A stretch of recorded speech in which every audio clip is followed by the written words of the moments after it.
राजधानी भोपाल में ब्रिक्स सम्मेलन का आयोजन किया गया है, जिसके तहत अलग अलग देशों के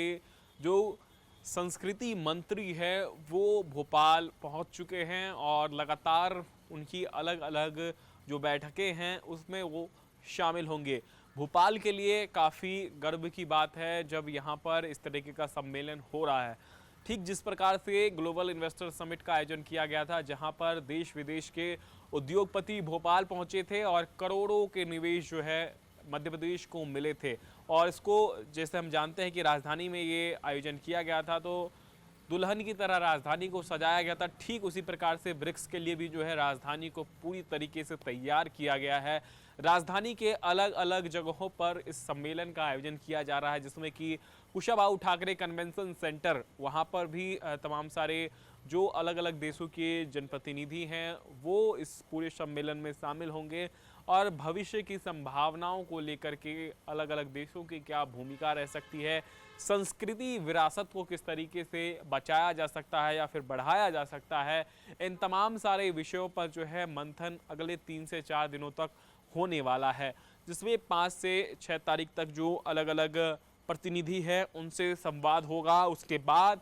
6 से 7 माफ़ कीजिएगा 7 से 8 तारीख तक जो है अलग अलग देशों के जो संस्कृति मंत्री हैं वो भोपाल में एक साथ एकत्रित होंगे और लगातार संभावनाओं को लेकर के, संस्कृति विरासत को बढ़ाने को लेकर के चर्चा की जाएगी। मुख्यमंत्री डॉक्टर मोहन यादव ने भी इसको लेकर के बधाई दी है और शुभकामना जो है वो तमाम सारे लोगों को दिया है, क्योंकि सीधे तौर पर एक बड़ा आयोजन जो है इसको माना जा सकता है जब राजधानी में इस तरीके की चीज़ें हो रही है। अब सबसे बड़ी बात है कि लगातार धार का भोजशाला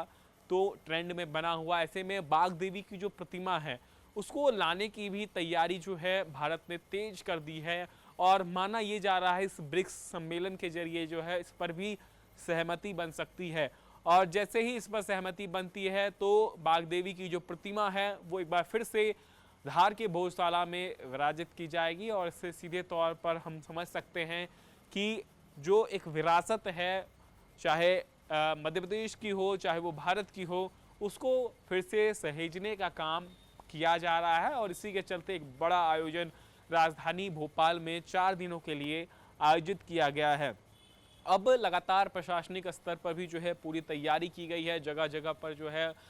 लगातार सुरक्षा की दृष्टि से तमाम सारे इंतजाम किए गए हैं। पुलिस विभाग की टीम जो है लगातार काम में जुटी है। अलग अलग जगहों पर जो आयोजन हो रहा है, चाहे वो भारत भवन हो चाहे वो मिंटो हॉल हो, तो वहाँ पर ट्रैफिक का भी डाइवर्जन कर दिया गया है। लोगों के लिए वैकल्पिक मार्ग जो है वो खोल दिए गए हैं, क्योंकि इतने बड़े आयोजन में जो है कई सारे लोग पहुँचते हैं, कई सारे जनप्रतिनिधि हैं। प्रदर्शनी भी जो है एक लगाई गई है जिसमें देखा जा सकता है मध्य प्रदेश की जो विरासत से विकास की परिभाषा है वो किस तरीके से रही है और मध्य प्रदेश ने पिछले सालों किस तरीके से काम किया है, चाहे वो संस्कृति के क्षेत्र में हो या फिर अन्य क्षेत्रों में हो। इन तमाम सारी चीज़ों को जो है देश विदेश के सामने जो है मध्य प्रदेश अब कहीं ना कहीं रिप्रेजेंट करने की कोशिश कर रहा है और इसी के चलते आप देखें तो राजधानी में एक भव्य आयोजन ब्रिक्स सम्मेलन का किया गया है, जो कि अगले 4 दिनों तक चलेगा।